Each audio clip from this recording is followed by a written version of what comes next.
Il n'aura pas fallu attendre longtemps avant d'avoir une réaction d'Alain Delon.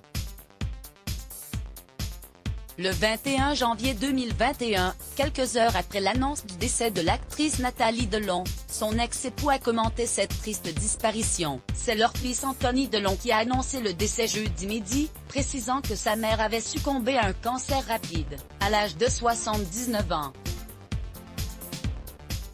À lire aussi: je suis très triste.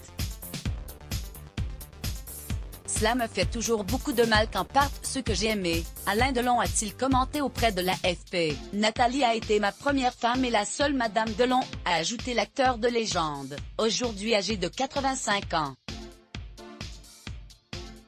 Bien des années après leur divorce, les ex-amants étaient restés en bons termes, tant et si bien qu'en décembre dernier, Anthony Delon avait dévoilé une rare photo de ses parents échangeant un café dans l'appartement parisien de Nathalie, à l'occasion des fêtes de fin d'année. On était restés constamment en contact. On se voyait souvent. Je faisais partie de sa vie, elle faisait partie de la mienne. Nous étions encore ensemble à Noël. Nous avons fait des photos ensemble, les dernières. Alain Delon a-t-il expliqué, toujours à l'AFP. Nathalie était maladie depuis quelque temps. Les médecins lui avaient découvert un cancer du pancréas. C'était irréversible. Celle qui s'appelait en réalité Francine Canova avait rencontré Alain Delon au début des années 1960 à Paris. Lui était déjà un célèbre acteur, d'autant plus médiatisé de par sa romance avec Romy Schneider. Le couple s'était marié à l'été 1964, avant de partir s'installer à Los Angeles, où est né leur fils Anthony Delon quelques mois plus tard.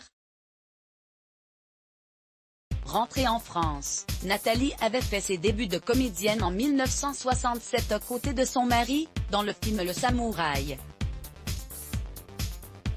Mais le couple avait fini par divorcer 2 ans plus tard, quand Alain Delon a entamé une relation avec Mireille Darc. Quand je l'ai quitté, j'ai tout laissé derrière moi, je suis partie avec mon fils et ma gouvernante, c'est tout, avait-elle raconté à Paris Match en 2018.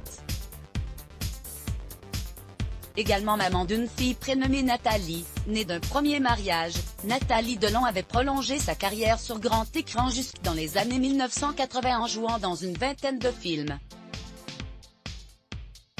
Elle s'était ensuite essayée à la réalisation avec 2 longs métrages, Ils appellent ça un accident en 1982 et Sweetly en 1988.